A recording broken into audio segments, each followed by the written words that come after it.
All right, welcome along, everybody. Living the 2024 Ducati Scrambler life here.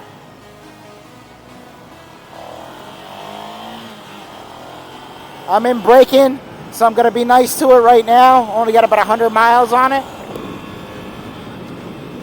I love this thing. Reason I love this thing, because I could do dumb stuff like this.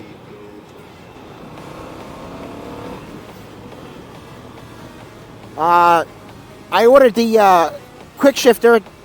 It's a dealer installed item on the Icon, which is kind of the base Ducati Scramblers, the Icon. I wanted a utilitarian bike, something I could put a little bag on, something I could ride around, put a lot of miles on, something super comfortable. These handlebars they look funky, but super comfortable. Low seat height, very manageable machine. And they did a lot of updates for 2024 from what I read. It's a different swing arm. Been in danger from day one. Let me get rid of this. He faced a life of pain, restrictions, and let me get rid of this. All right. So, updated swing arm. The chassis is two pieces now, so the rear section unbolts. I bet the aftermarket's going to come out with something cool in terms of a lighter subframe. It's also got all the new electronics, ride-by-wire, which the fueling is amazing. Really, really good.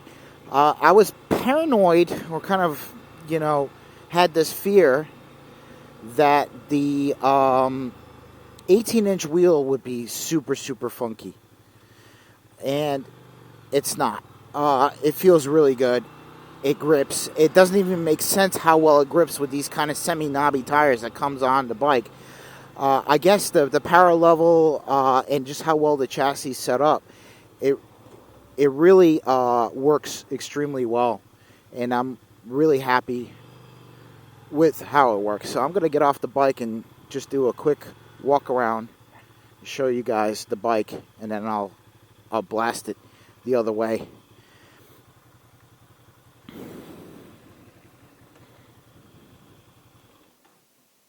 So 2024 Ducati Scrambler Icon. Great little bike. This is my second day with it. As you can see, I already got some mods done. Got the Evotech sliders, and my good friend Michael had the Desert Sled, and he had these parts on the bike, and he traded in the bike, so he just had them sitting there for 2 years. So he said, hey, you can have them. So I appreciate you, my boy. Great bike. I really, really like this. Of course, not my usual type of bike. I usually ride super bikes, as most of you know that look at my channel, and I get that. But I wanted something more utilitarian, something fun to ride, and of course, this does have the 90-degree V-twin from Ducati. 2-valve engine, 803 cc's, about 73 horsepower.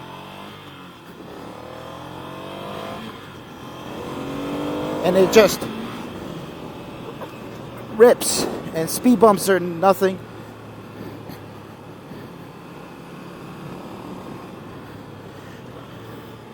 Speed bumps are absolutely nothing, which is really cool about this bike. And I keep on getting into this weird little traffic here.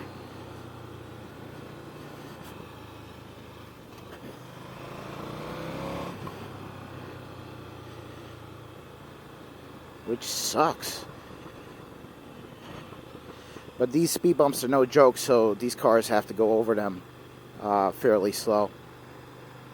But I just wanted to do an initial ride review. Really, really happy I got this bike. The other bike two other bikes I was really considering. R9T from BMW, I think they call it the R12 now. The other bike I was considering, and I have it on my channel, I actually rode that thing twice in a demo ride, was a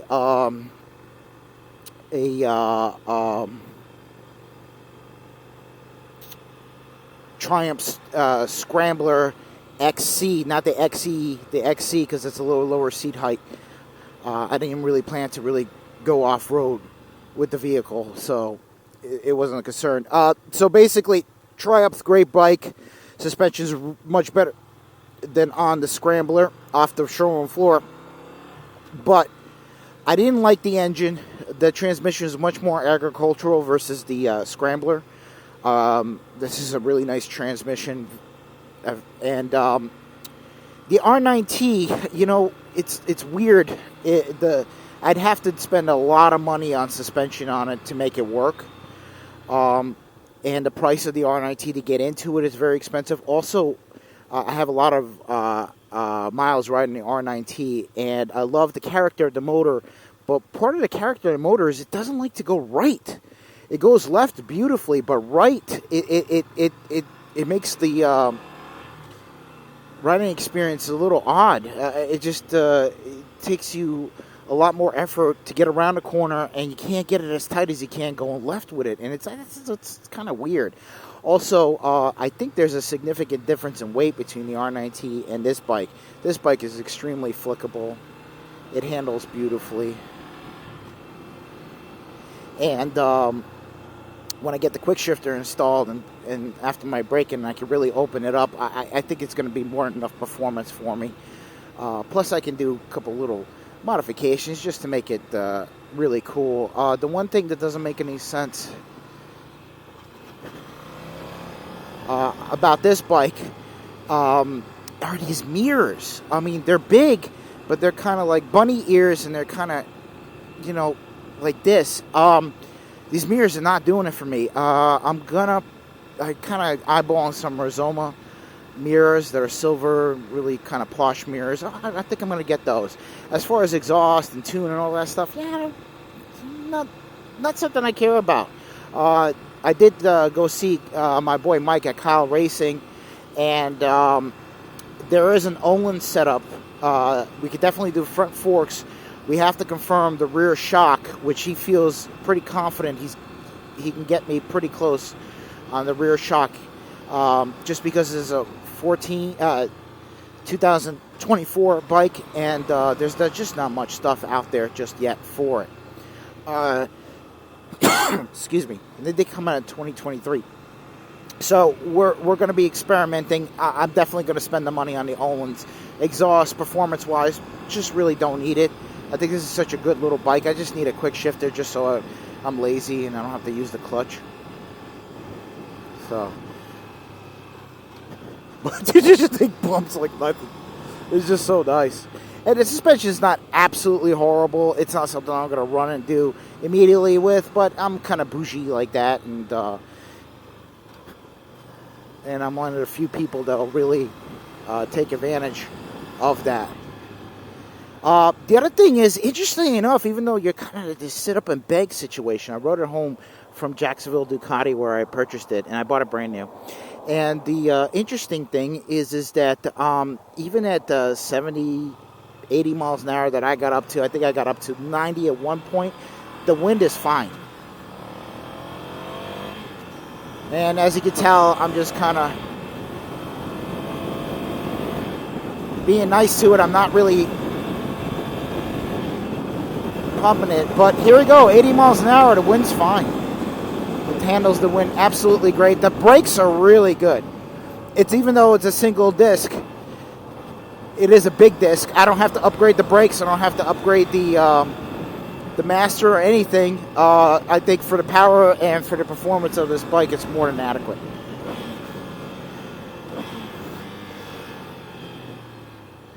And yeah, man, I just can't wait till I really break it in and I can just open it up, because this thing's a hoot.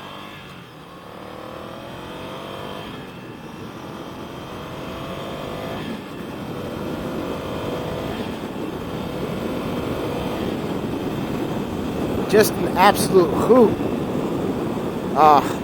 So much fun. Anyway, if you like Scrambler content, stay tuned. I'll make some more stuff. I'm going to borrow some nicer cameras from my friends because I don't feel like buying them. I got them and they'll let me borrow them to get you better quality than this Senna that I'm using as my dash cam, if you will. But, oh my God. Fun to ride. Oh, it's all there. Anyway, thanks for tuning in. If you got any questions, hit me up. Thanks. Bye.